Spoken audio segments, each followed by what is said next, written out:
have any hope of finding alien life, we have to know what to look for.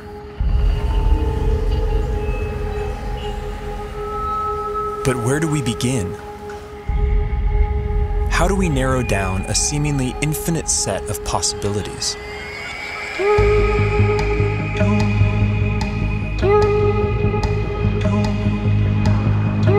There's one thing we know for sure.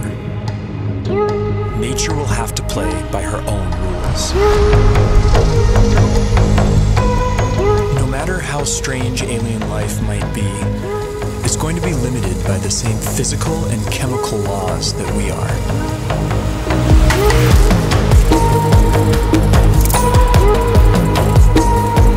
On top of this, each alien environment will further limit what kinds of life forms can evolve there.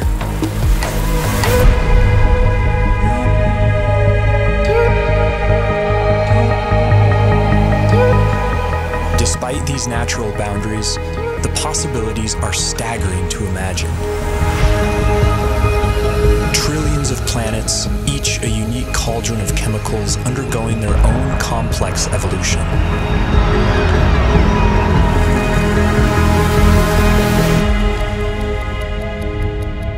To guide our thinking, this museum of alien life will be divided into two exhibits. Life as we know it, home to beings with biochemistries like ours, and life as we don't know it, home to beings that challenge our concept of life itself.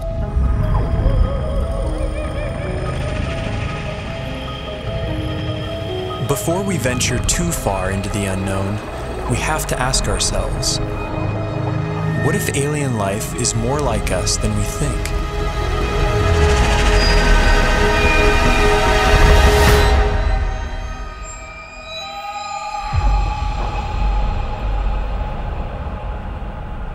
If there's one feature that unites us with the other specimens in this museum, it's carbon. Carbon is ubiquitous. It's one of the most common elements in the universe, and it's very good at forming large, stable molecules. Carbon has the rare ability to form four-way bonds with other elements and to bind to itself in long, stable chains, enabling the formation of huge, complex molecules.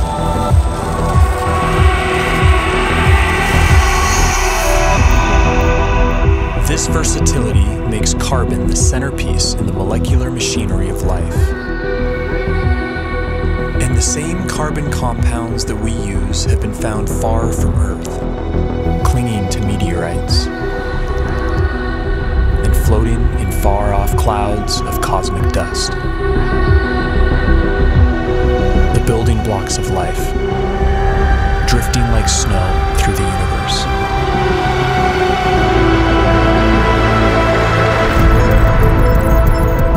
And if alien life has selected other carbon compounds for their biochemistry, they will have plenty to choose from.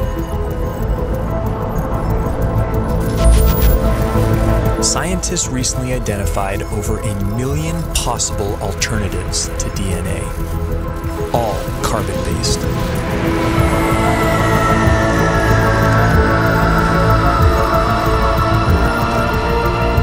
If we ever discover other carbon-based life forms, we would be fundamentally related.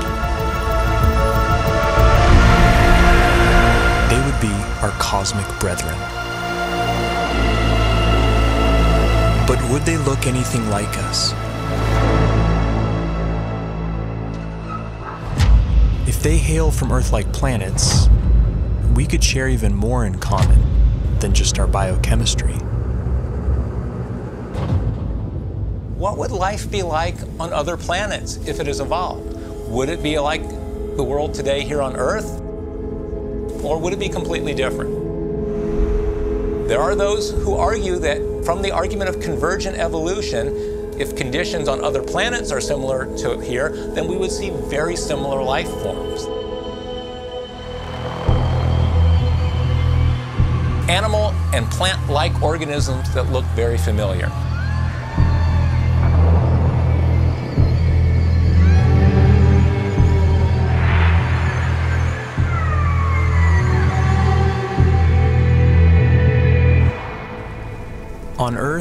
certain features like eyesight, echolocation, and flight have evolved multiple times independently in different species.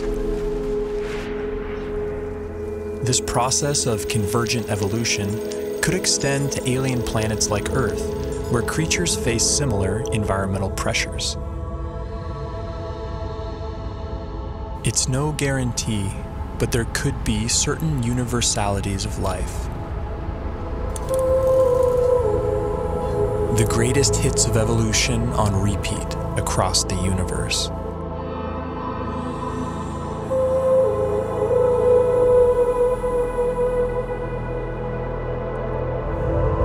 Each feature would be attuned to its local environment.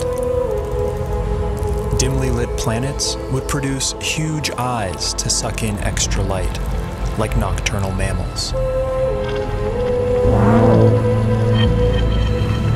Some people have gone so far as to say that human-type organisms, humanoids, will occur on other planets.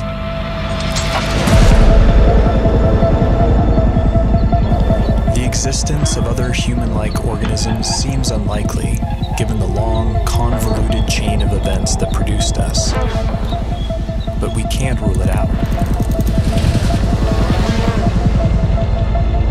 If just one in every 100 trillion Earth-like planets produced a human-like form, there could still be thousands of creatures like us out there.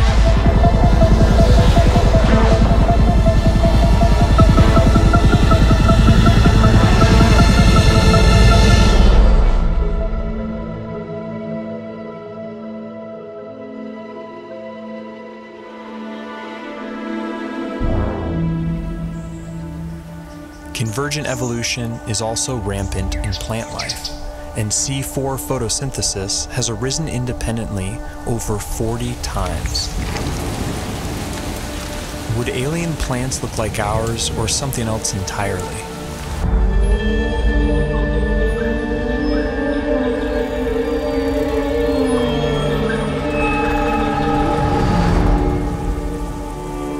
On Earth, plants appear green because they absorb the other wavelengths in the sun's light spectrum.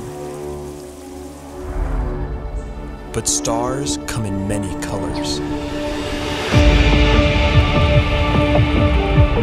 And alien plants would evolve different pigments to adapt to their sun's unique spectrum.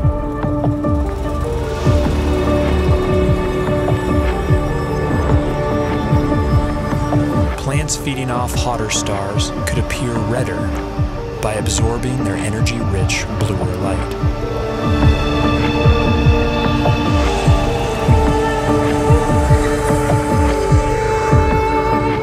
Around dim red dwarf stars, vegetation could appear black, adapted to absorb all visible wavelengths of light.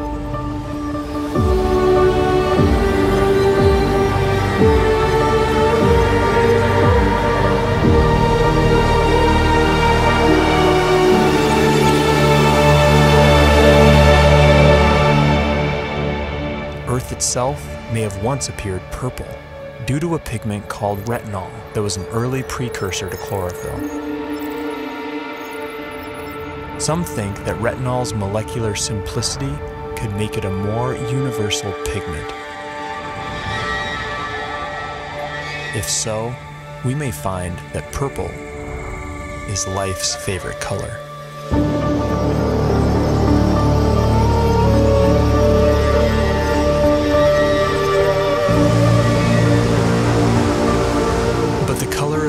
Vegetation is more than just a curiosity. It's chemical information that could be seen from light years away.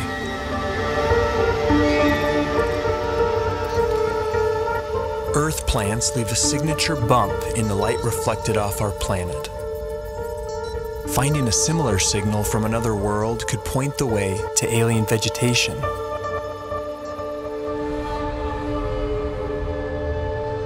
Perhaps this will be our first glimpse at alien life, a vibrant hue cast by a distant world.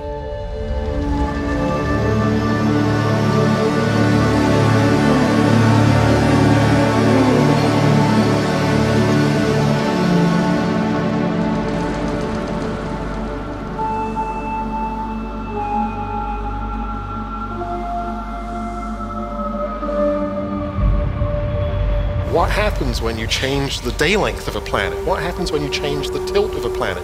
What happens when you change the shape of the orbit? What happens when you change the gravity of a planet? Planets with long elliptical orbits would see drastic seasons. There could be worlds that appear dead for thousands of years, then suddenly spring to life.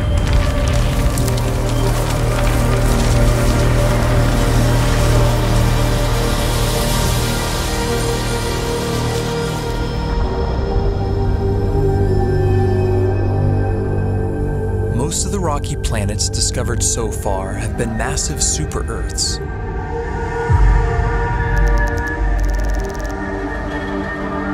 How would life evolve on these worlds?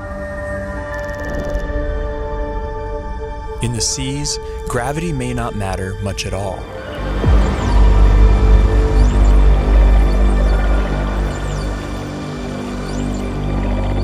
A high-gravity planet isn't high gravity all over. If you're in the sea, and that's where all life starts, there's very nearly no gravity because you're much the same density as the stuff around you. It's when the animals come out on land that they feel the gravity. High G-forces would necessitate large bones and muscle mass in complex life on land. They would also demand a more robust circulatory system. And plant life could be stunted by the energy cost of carrying nutrients under stronger gravity.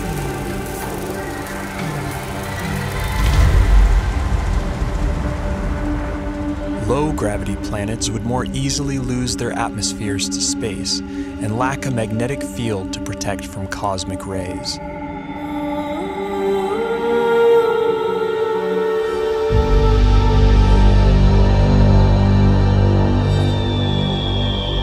But smaller worlds could be home to secret oases.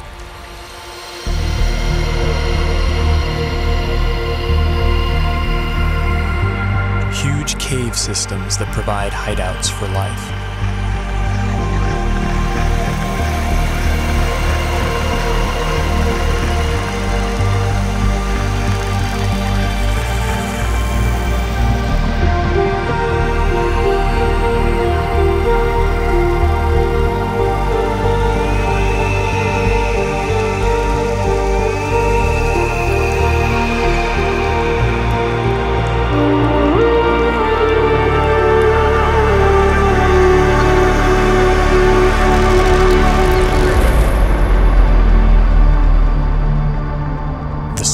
Possible habitable planets are estimated at 2.5% Earth's mass. If surface life does evolve on these worlds, it could be a sight to behold. Plant life could grow to towering heights, able to carry nutrients higher in lesser gravity.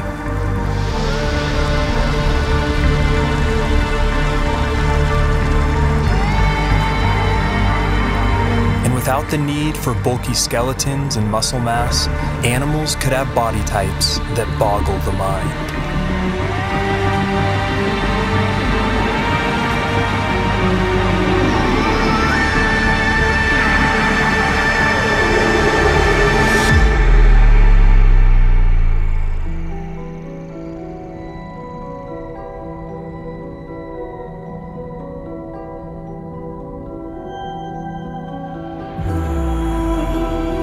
Here on Earth, it took 3 billion years for evolution to produce complex plant and animal life. Simpler organisms are hardier, more adaptable, and more widespread. The largest collection in the Museum of Alien Life would likely be the Hall of Microbes.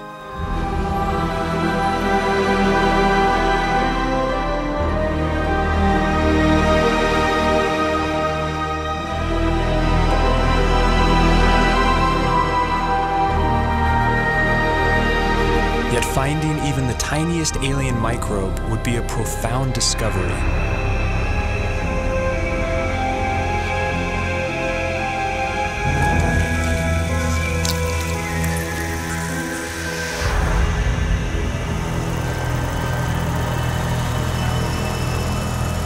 and bite-sized life could leave a big footprint. Like stromatolites on Earth, layers of microbes could build up into huge rock mounds over time, leaving behind eerie structures. And in big enough numbers, some alien bacteria could leave a distinct biosignature by exhaling gases that wouldn't coexist naturally, like oxygen and methane.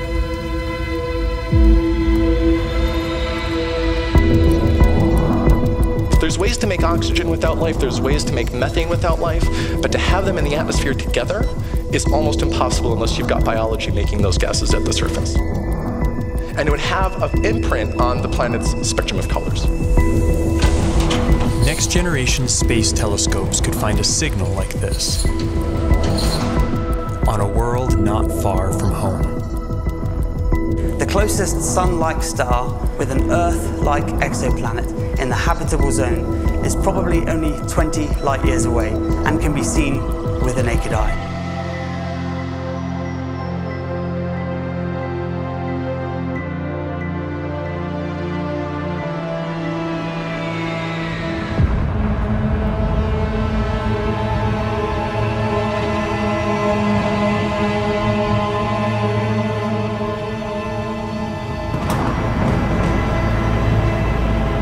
Most brown dwarfs are too hot to support life as we know it, but some are just cold enough.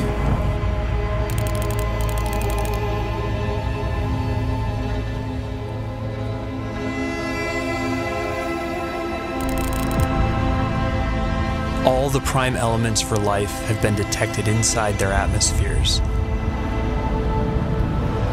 And within these clouds, some layers would provide ideal temperatures and pressures for habitability.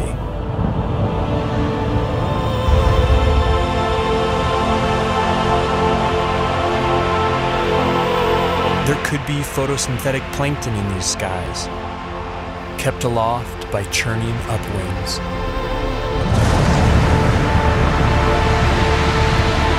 And with enough force, these upwinds could even support larger, more complex life. Predators.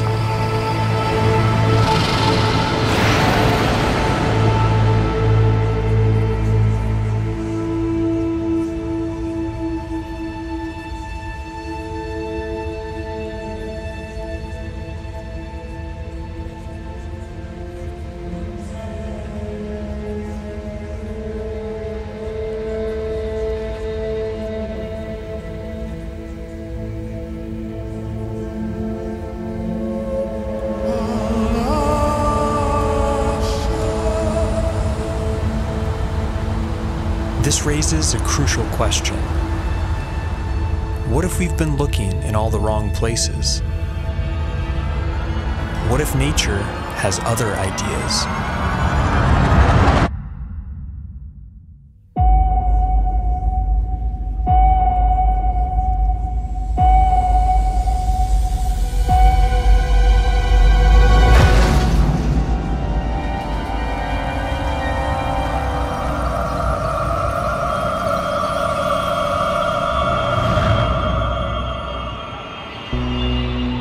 Most of the universe is too cold or too hot for liquid water and the biochemistry that supports life as we know it.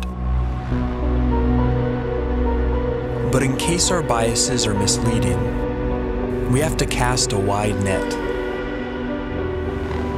to search for life outside the habitable zone, in places that seem wildly hostile to us. Exotic environments will demand exotic biochemistries, and while no element can match carbon's versatility, one contender is a frontrunner.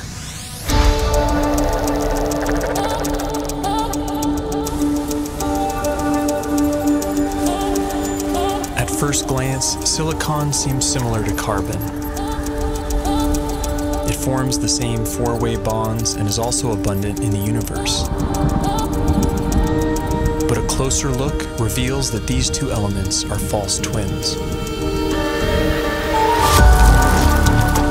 Silicon bonds are weaker and less prone to forming large, complex molecules.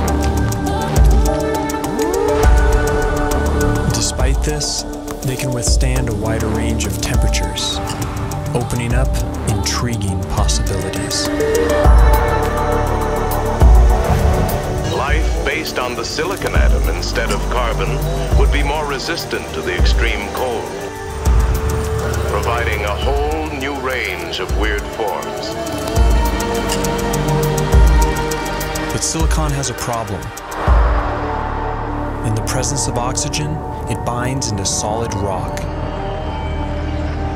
To avoid turning to stone, silicon beings might be confined to oxygen-free environments, like Saturn's frigid moon, Titan.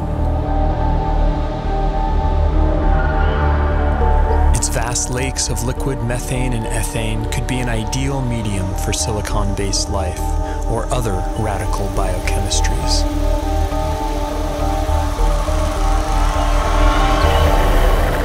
Without ample sunlight, beings on worlds like Titan would likely be chemosynthetic, deriving their energy by breaking down rocks.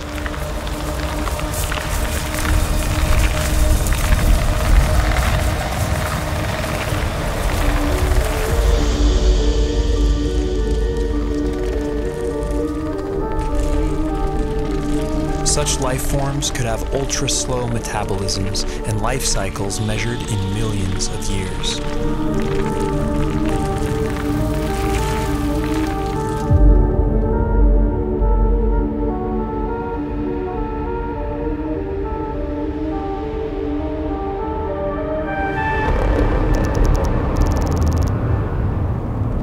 In high temperatures, typically rigid silicon-oxygen bonds become more flexible and reactive, triggering more dynamic chemistry.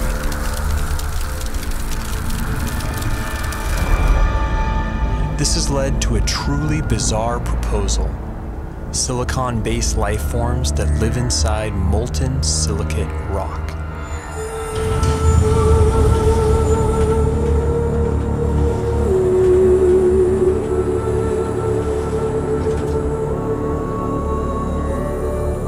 In theory, these forms could even exist deep beneath the Earth inside magma chambers as part of a shadow biosphere. If so, then the aliens are right under our noses. Other shadow biospheres have been proposed, forms of life living alongside us that we don't even know are here, including tiny RNA-based life small enough to go undetected by existing instruments.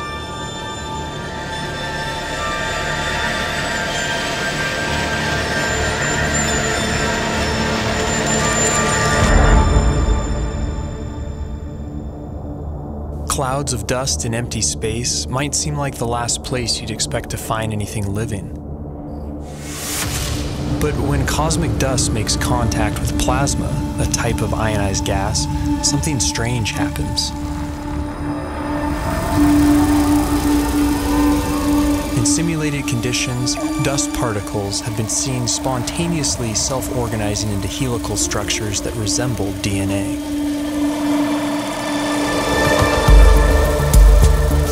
These plasma crystals even begin to exhibit lifelike behavior, replicating, evolving into more stable forms, and passing on information.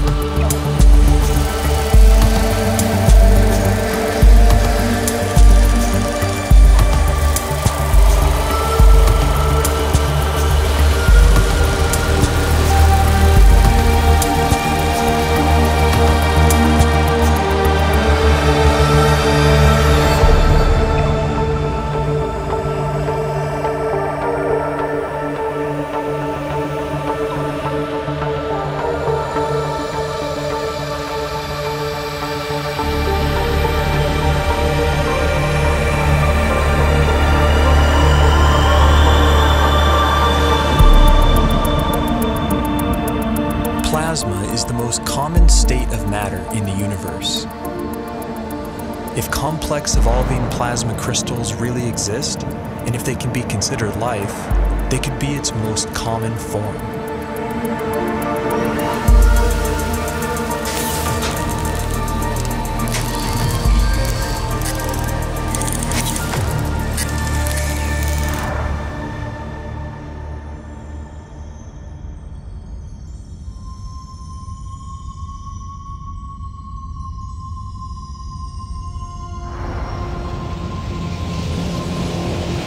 massive suns explode, some collapse into ultra-dense cores called neutron stars. Hulking masses of atomic nuclei crammed together like sardines.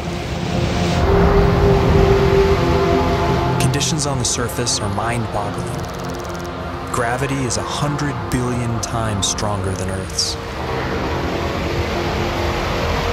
But beneath their iron nuclei crust lies something strange. A hot, dense sea of neutrons and subatomic particles.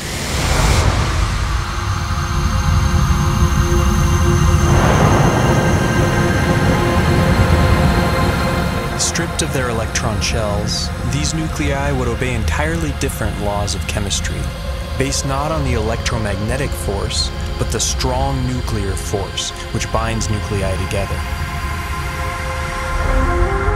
In theory, these particles could link up to form larger macronuclei, which could then combine into even bigger supernuclei.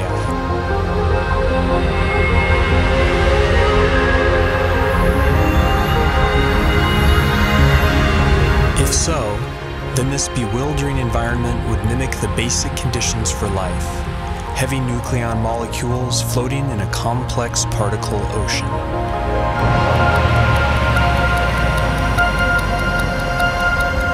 Some scientists have proposed the unimaginable: exotic life forms drifting through the strange particle sea, living, evolving, and dying on incomprehensibly fast timescales.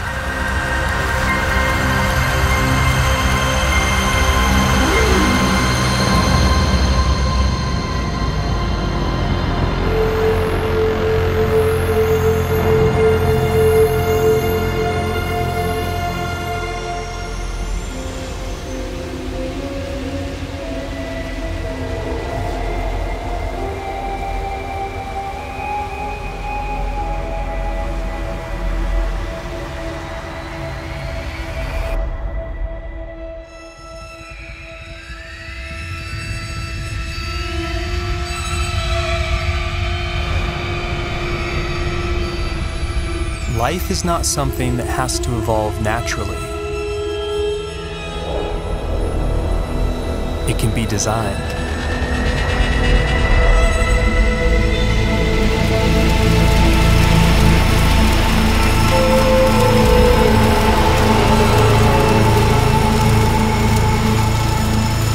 And once intelligence is introduced into the evolutionary process, a Pandora's box is opened.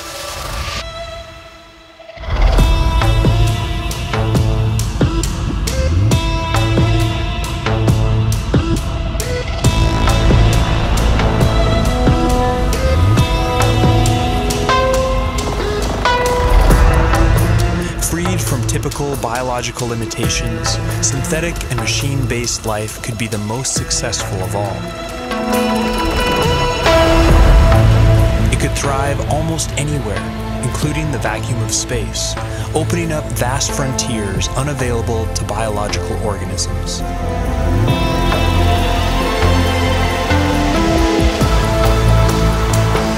And compared to the glacial pace of natural selection, technological evolution allows exponentially faster growth, adaptability, and resilience.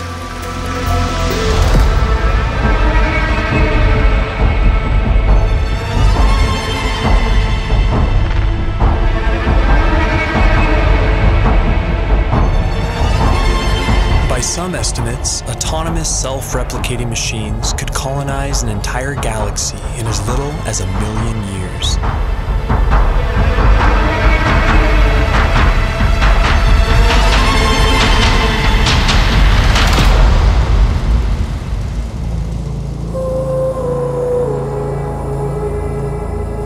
Can't predict how hyper-intelligent life would organize itself. But in theory, there could be convergent evolution at play.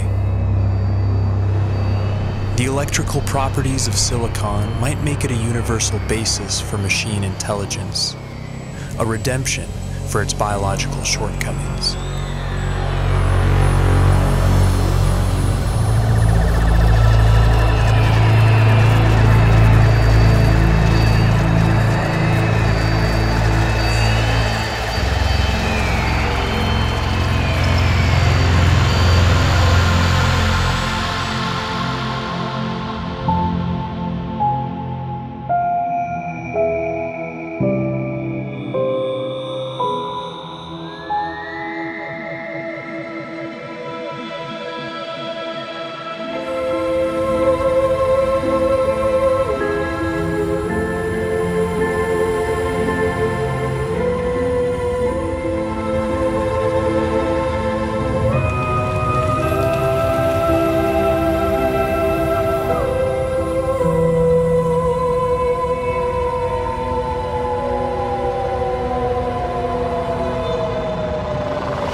universe ages, perhaps machine intelligence will come to dominate, and naturally occurring biological life will be viewed as a quaint starting point.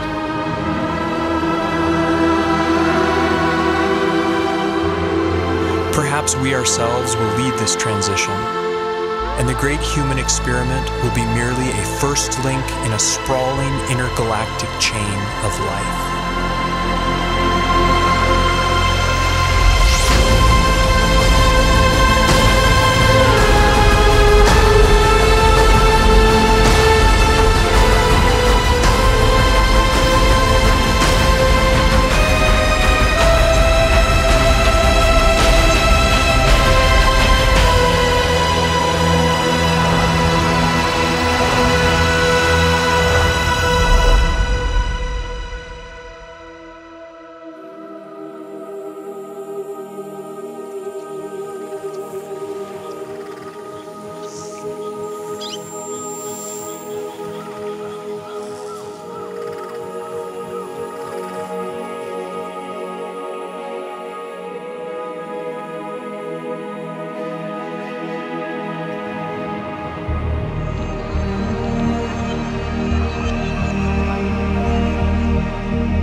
Has said that one does not meet oneself until one catches the reflection from an eye other than human.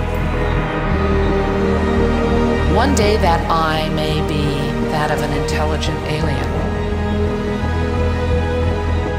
And the sooner we eschew our narrow view of evolution, the sooner we can truly explore our ultimate origins and destinations.